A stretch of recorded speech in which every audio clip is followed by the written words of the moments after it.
Hey everyone, it's your boy Zero. I'm here with Andrew, and he has this company called Indiepocalypse. Andrew, can you tell us what your company's about? Yes, so Indiepocalypse is a monthly anthology, basically highlighting the underground, alternative, weirdo, however you want to phrase it, like the alternative side of indie games that is like smaller, more experimental, more personal. And every month I commission a new game and I curate submissions and make these 10-game collections that I release, and I put in these little handy little tape formats, and I sell physical indie games and also digital indie games online as well, and basically just to promote people who are outside the fringes, outside of the norms of commercial video game development. That's awesome. So we here at Two Super Gamers, we love indie games and we also love physical games. Yes. So could you hold up another one of those cassettes? I've got one of each kind here. So I publish Indiepocalypse physically, of course, but then I also publish basically either a mixture of tape clubs, which is a curated monthly collection of indie games on a track of I use modern, contemporary games, short game collections by I think prolific, cool current indie developers, and also classic indie games from 10, 15 years ago. And I put those together and I try to promote physical media, because the nice thing about physical media is you get a big part of it is if you like it, you just give it to a friend and he's yeah, I'll play this game eventually, but it occupies a different space in your brain, and it allows me to go to cons. If I didn't have a thing to sell at cons, I would not be going to cons. Yeah. No, absolutely. The whole niche idea of taking your game, selling it physically, and not just physically, you're using something old, something that a lot of us, especially millennials and probably Gen X and older, are pretty familiar with, cassette tapes. Yeah. Well, they're not on cassette tapes, but cassette tape cases. Yes. Yeah, I still have I'm too cheap. I'm too lazy to cut the pegs out, so I still have the pegs in them, and they're just adhesive stripped in there, so they sit there and they're comfortably. But yeah, no, it's so I got the idea. So a friend of mine, she had made physical Game Boy games, homebrew Game Boy games, and I was selling them, and I saw that people put Game Boy games inside of cassette cases.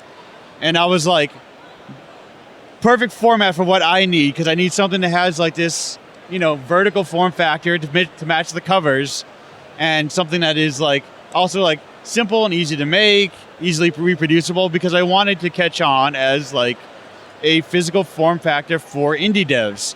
I know there are people in the Society and Play down in Dallas who do this for their local scene. Up in Toronto, I know a developer named Ash K does a similar thing for local Toronto and Canadian devs, where they even sell them up in local bookstores on consignment.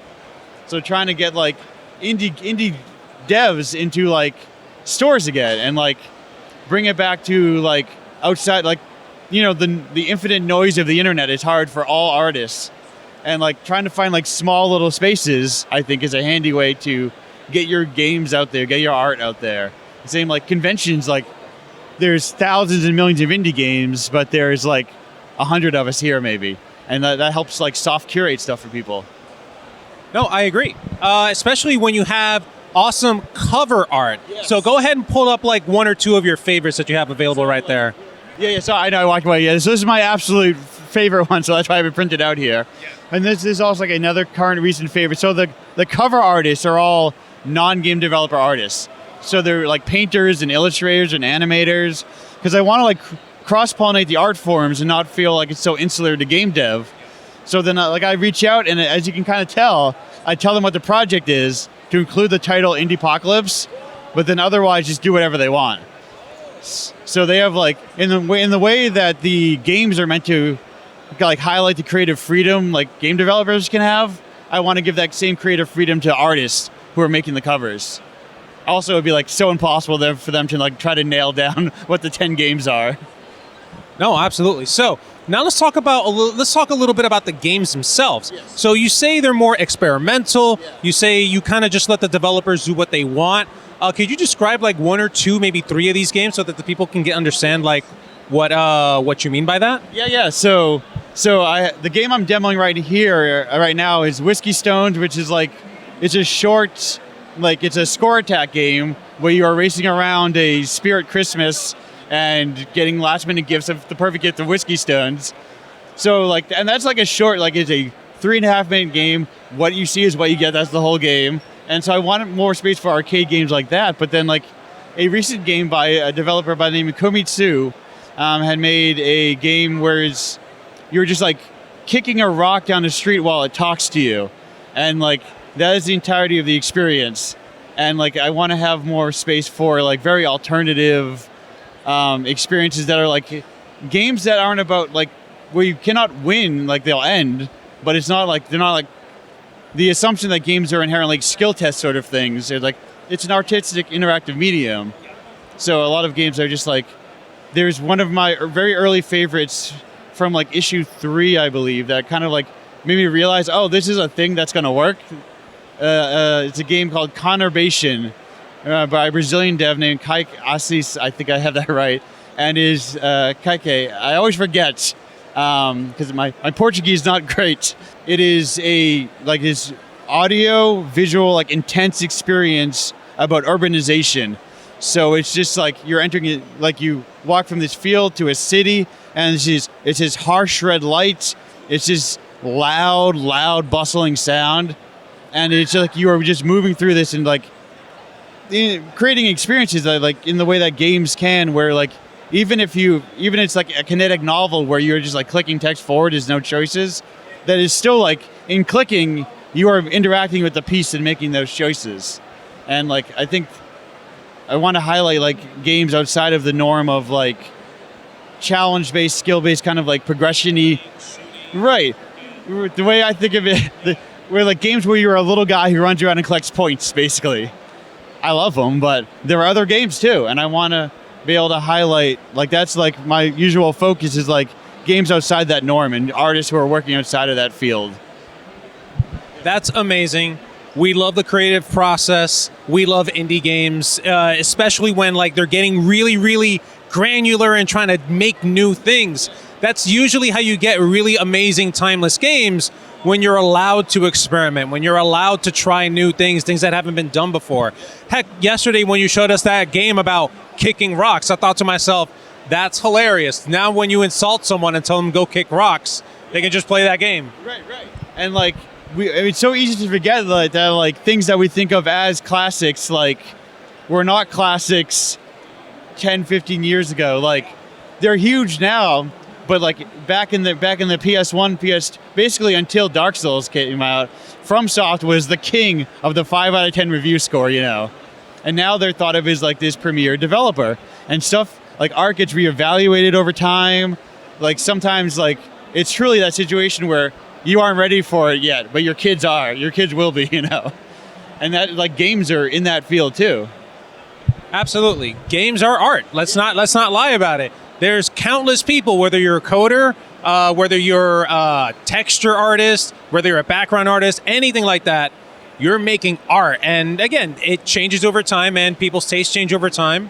And that's why that creative process, that weirdness needs to be there, because without it, games get dull and boring. I mean, how many shooters do we have every year? Right. And I think it's one of those things where like the weirdness of something sticks out over time. And it's like what gets people to like revisit them, you know.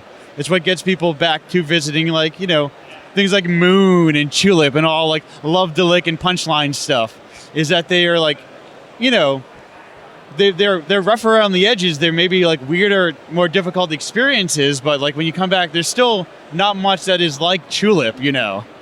And that is like what I'm looking for. Like I want to find people who are like working right now in these alternative spaces.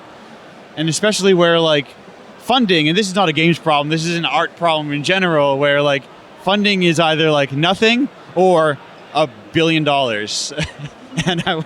and like that's why like I commission games like not a lot of money, but I'm saying like, hey, spend a little bit on this, but the idea of like, oh, people should be paying a little bit more for shorter games.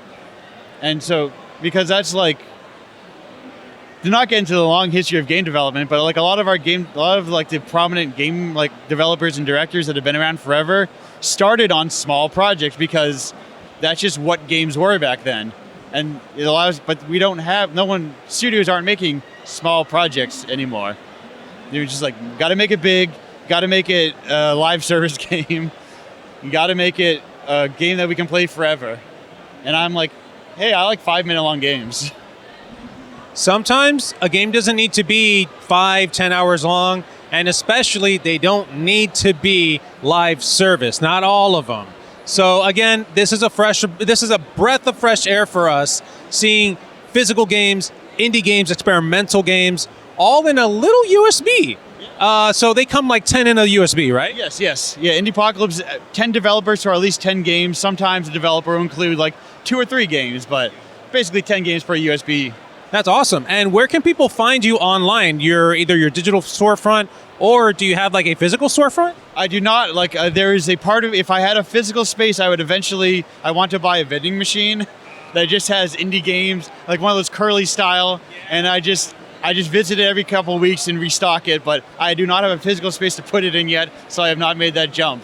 But online, just indiepocalypse.com. I just have the URL you want to have. That is the place to find it.